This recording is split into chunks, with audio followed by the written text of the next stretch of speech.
रघुकुल रीत सदा चली आई, प्राण जाए पर वचन न जाए। जो राम जी के नाम पर राजनीति करते हैं वो कितना झूठ बोलते हैं।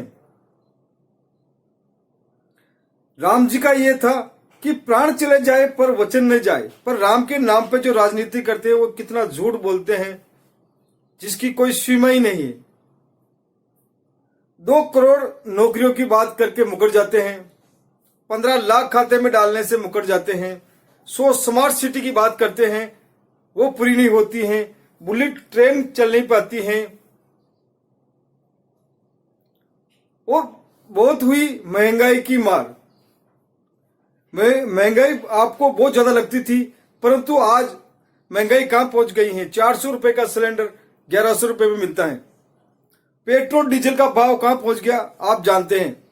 पेट्रोल डीजल कितना पहुंच गया है। मंगलसूत्र छीनने की बात करते हैं, मंगलसूत्र कौन छीन रहा है।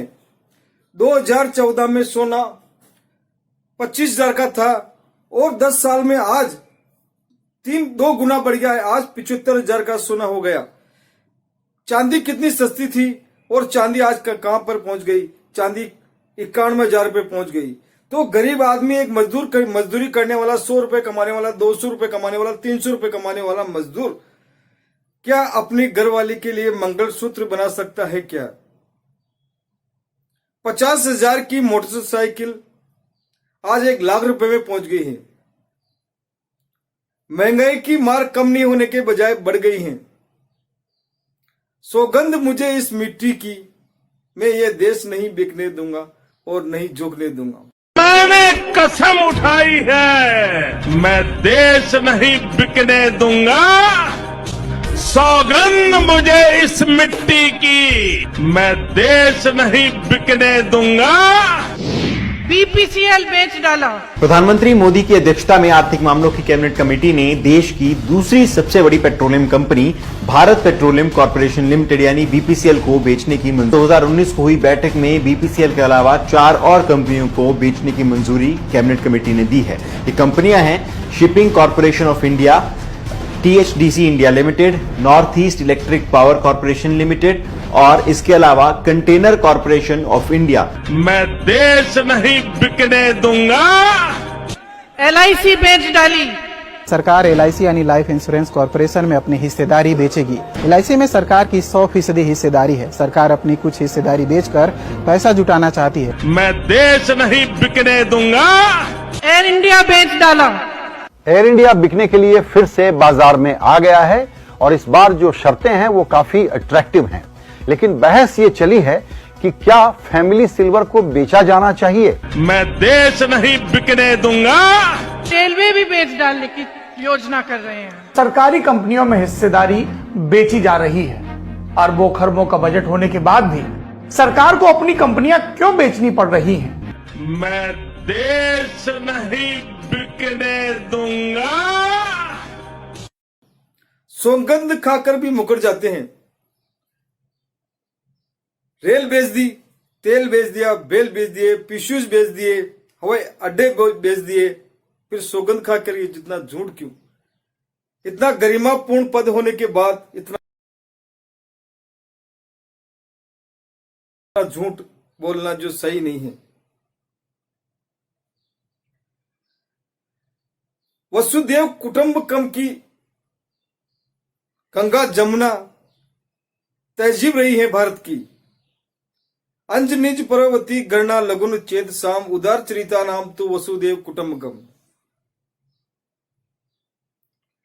ये पूरी दुनिया ही परिवार है। फिर ये हिंदू मुसलमान करना, ये लड़ाई झगड़ा करना, नफरत फैलाना, ये कहां की तहजीब है। जहां जाओ जहां हिंदू मुसलमान, हिंदू मुसलमान। तो प्रेम की गंगा बहाते चलो, ज्योति से ज्योत जगाते चलो, प्रेम की गंगा बहाते चलो। प्रेम जगाइए, लोगों से प्रेम से रहिए, प्रेम से जीना सीखे, नफरत की भावना से नहीं। क्योंकि नेता तो 5 साल तक, 10 साल तक राजनीति करता है, अपने वोट बैंक बढ़ाता है, ऐसे ध्रुवीकरण करके, पर जो नफरत की भावना लोगों में भड़कती है उनमें जो दुश्मनी पैदा होती है वो पीढ़ियों दर पीढ़ियां चलती रहती है, वो खत्म नहीं होती है। तुमने तो अपना कमाया, जेब में पैसा भरा, अपना नाम किया, राज किया, और आप तो टाटा बाय बाय हो जाते हैं। और जो नफरत की भावना आप बोते हैं उससे कहीं न कहीं आने वाली पीढ़ियां भुगतती हैं। तो प्रेम की गंगा बहिए, प्रेम से चलिए। सबका साथ सबका विकास कहने से काम नहीं चलता है, भेदभाव करने से काम नहीं चलता है। सब भारतीय एक हैं, कोई भेदभाव नहीं होना चाहिए भारतीयों में। विकास की बात होनी चाहिए, एजुकेशन की बात होनी चाहिए, पढ़ाई की बात होनी चाहिए, विकास की बात होनी चाहिए, ना कि किसी नफरत की भावना फैलाने वाली बात नहीं होनी चाहिए। देश का विकास होना चाहिए। जरा सोचिए, हमारे से बाद में आजाद होने वाले देश कहां से कहां पहुंच गए और आज हम हिंदू मुसलमान की लड़ाई झगड़े में पड़े हुए। हमारे से बाद में आजाद हुए देश कितना प्रोग्रेस कर गए हैं, कितनी तरक्की कर गए हैं, और अपन कितना पीछे चल रहे हैं।